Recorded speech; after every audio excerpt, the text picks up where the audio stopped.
Guys, welcome back to my channel Bansal Biology. दोस्तों, आज का जो वीडियो है इसमें हम इम्यूनो इलेक्ट्रोफोरेसिस के बारे में देखने वाले हैं। So let's get started with the video guys. सबसे पहले अगर हम यहाँ पे बात करें इम्यूनो इलेक्ट्रोफोरेसिस, नाम से पता चल रहा है इम्यूनोलॉजी से कुछ तो रिलेटेड, और इलेक्ट्रोफोरेसिस यानी कि हम यहाँ पर सेपरेशन करेंगे जेल इलेक्ट्रोफोरेसिस पे। अब इसमें बेसिकली किया क्या जाता है दोस्तों, ये जो इम्यूनो इलेक्ट्रोफोरेसिस होती है ये दो टेक्निक का मिक्सचर होता है। इसमें हम बेसिकली दो टेक्निक्स के बारे में बात करते हैं।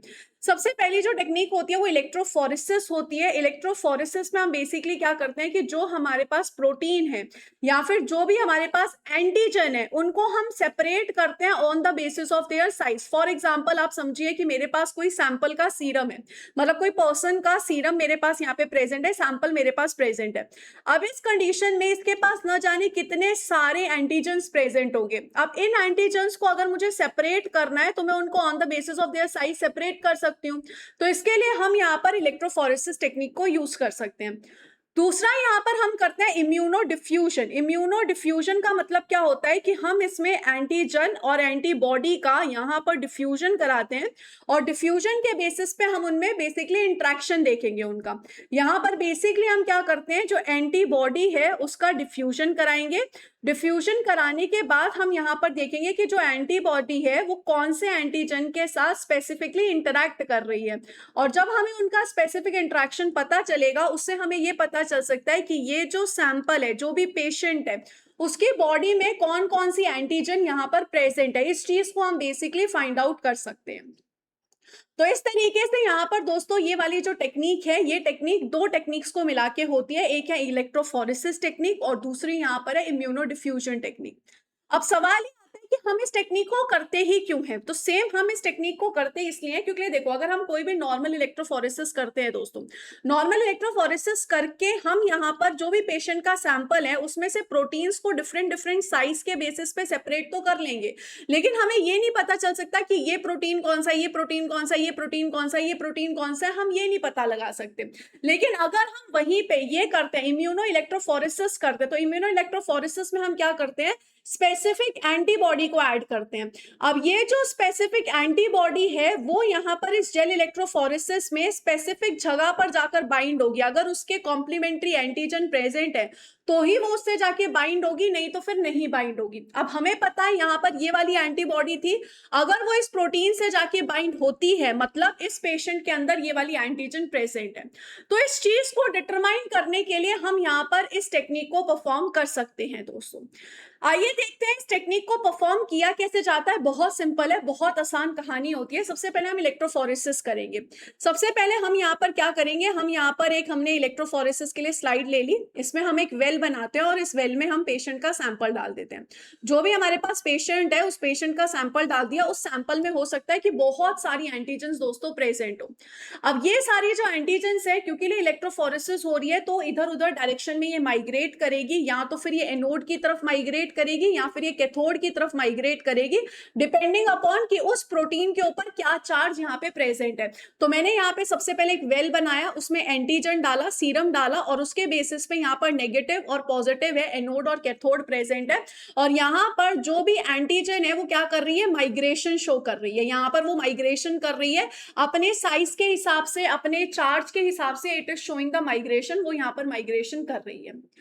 एक बार यहाँ पर माइग्रेशन हो जाता है उसके बाद हम क्या करते हैं, उसके बाद हम वेल बनाते हैं, एक और बड़ा सा कट लगाते हैं। इस तरीके से हमने क्या किया, एक बड़ा सा कट लगाया। ये जो कट है इसमें हम एंटी सीरम डाल देते हैं, हम वो स्पेसिफिक एंटीबॉडीज डाल देते हैं। यहाँ पर हमने स्पेसिफिक एंटीबॉडीज को पुट कर दिया। अब ये जो स्पेसिफिक एंटीबॉडी डिफ्यूजन करेगी, एंटीबॉडीज जो है वो डिफ्यूज करेगी। एंटीबॉडीज यहाँ पर डिफ्यूज करिए, डिफ्यूज करिए, डिफ्यूज करिए, डिफ्यूज करिए, डिफ्यूज करिए, डिफ्यूज कर रही है। अब अगर इस एंटीबॉडी को एंटीजन यहाँ पे स्पेसिफिकली मिल जाता है कि हाँ भाई यहाँ पर एंटीजन वो स्पेसिफिक प्रेजेंट है, तो एंटीबॉडी उसके साथ जाकर बाइंड हो जाएगी और इस तरीके की एक प्रेसिपिटेशन आर्क बना लेगी जोन ऑफ इक्विवेलेंस पे। जोन ऑफ इक्विवेलेंस क्या होता है, जोन ऑफ इक्विवेलेंस एक ऐसी जगह होती है जहां पर एंटीबॉडी और एंटीजन इक्वल अमाउंट में प्रेजेंट होंगे। एंटीजन और एंटीबॉडी इक्वल अमाउंट में प्रेजेंट होंगे तो इस तरीके से हमें प्रेसिपिटेशन आर्क मिल जाएगी। यहाँ पर हम एक एग्जांपल से समझते हैं। फॉर एग्जांपल मेरे पास एक पर्सन का सीरम है जिसमें एल्ब्यूमिन प्रोटीन है, अल्फा ग्लोबुलिन प्रोटीन है, अल्फा 2 ग्लोबुलिन है, बीटा ग्लोबुलिन और गामा ग्लोबुलिन है, ठीक है। इन सबको मैंने सेपरेट किया, यहाँ पर मैंने सेपरेट कर लिया, यहाँ पर नेगेटिव इलेक्ट्रोड है, यहाँ पे पॉजिटिव इलेक्ट्रोड है, ये सारे के सारे सेपरेट हो चुके हैं।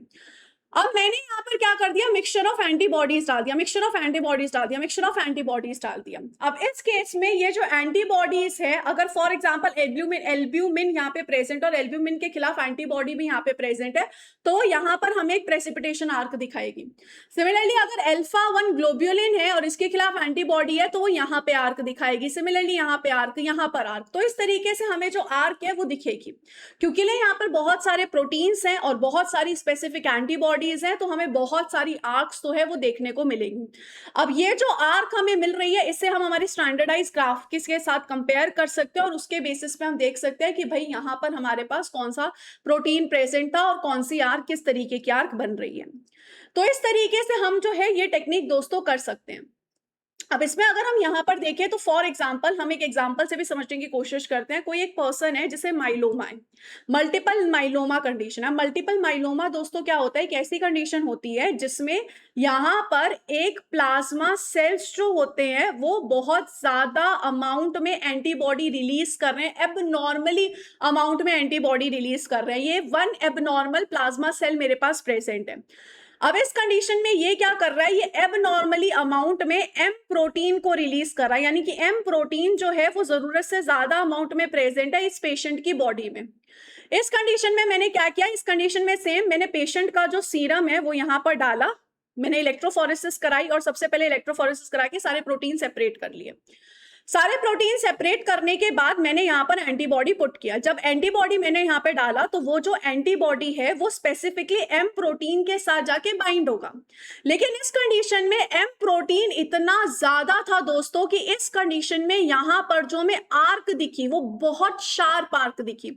ये इतनी शार्प आर्क हमें बताती क्या है कि बहुत सारे एंटीबॉडीज यहाँ पर कॉन्सेंट्रेट हुए, क्योंकि एंटीजन का अमाउंट बहुत ज्यादा प्रेजेंट था। एंटीजन का अमाउंट अगर बहुत ज्यादा प्रेजेंट है तो डेफिनेटली सी बात है आर्क अनयूजुअली शार्प आ रही है। अनयूजुअली शार्प आर्क का मतलब यहाँ पर है कि पर्सन में जो ये सेल है उसमें कोई तो दिक्कत है, वो यहाँ पर 1 मोनोक्लोनल इम्यूनोग्लोबुलिन बहुत ज्यादा अमाउंट में बना रहा है या फिर एम प्रोटीन बहुत ज्यादा अमाउंट में बना रहा है। यहाँ पर इसका जो प्लाज्मा सेल है वो एबनॉर्मली प्रेजेंट है।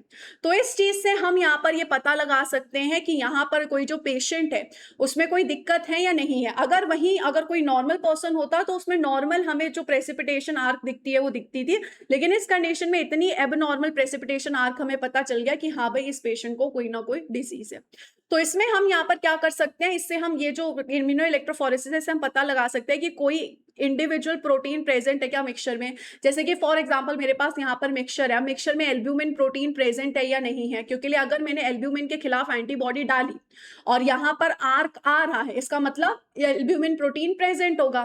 ऐसे ही हम पता लगा सकते हैं कोई एबनॉर्मली प्रोटीन प्रेजेंट है क्या, हाई अमाउंट में कोई प्रोटीन प्रेजेंट है क्या। हम सीरम का, बॉडी फ्लूइड का एनालिसिस कर सकते हैं, इम्यूनोलॉजी से रिलेटेड एनालिसिस हम बहुत अच्छे से कर सकते हैं। तो इस तरीके से यहाँ पर दोस्तों ये टेक्निक की जाती है। आप सेम यहाँ पर देख सकते हो कि हमने अगारोस जेल इलेक्ट्रोफोरेसिस की एक वेल क्रिएट किया, उसमें सीरम डाला, फिर यहाँ पर जितने भी प्रोटीन्स हैं वो सेपरेट हो गए, कुछ कैथोड के पास ही रुक गए और कुछ एनोड तक गए, एनोड तक माइग्रेट होके गए। यहाँ पर आप देख सकते हो albumin, alpha 1, alpha 2, beta, gamma globulin किस तरीके से सेपरेट हो रहे हैं। फिर मैंने यहाँ पर क्या किया, फिर मैंने स्पेसिफिक एंटीबॉडी जो है वो यहाँ पर डाला। ये एंटीबॉडी जो है वो डिफ्यूज कर रही है और डिफ्यूज करके जहां पर एंटीजन और एंटीबॉडी का मैच हो रहा है, जोन ऑफ इक्विवेलेंस आ रहा है, वहां पर हमें इस तरीके की आर्क देखने पड़ रही है, मिल रही है। तो इस तरीके से ये टेक्निक इम्यूनो इलेक्ट्रोफोरेसिस को परफॉर्म किया जाता है दोस्तों। मुझे उम्मीद है आपको ये टेक्निक बहुत अच्छे से समझ में आ गई होगी। वंस अगेन अगर आपको बंसल बायोलॉजी पे मेरे साथ पढ़ना है दोस्तों, CSIR NET, IIT JAM, GATE, GAT B, CUET, any exam के लिए, so you can join Bansal Biology. I wish you all the very best guys. I hope these lectures are very helpful और आप कमेंट सेक्शन में जरूर बताइएगा ये lectures आपको help हो रहे हैं और आपको आगे कौन सी टेक्निक या कौन से चैप्टर के लेक्चर्स चाहिए, जरूर बताएगा। I wish you all the very best guys. Take care of yourself. Bye bye.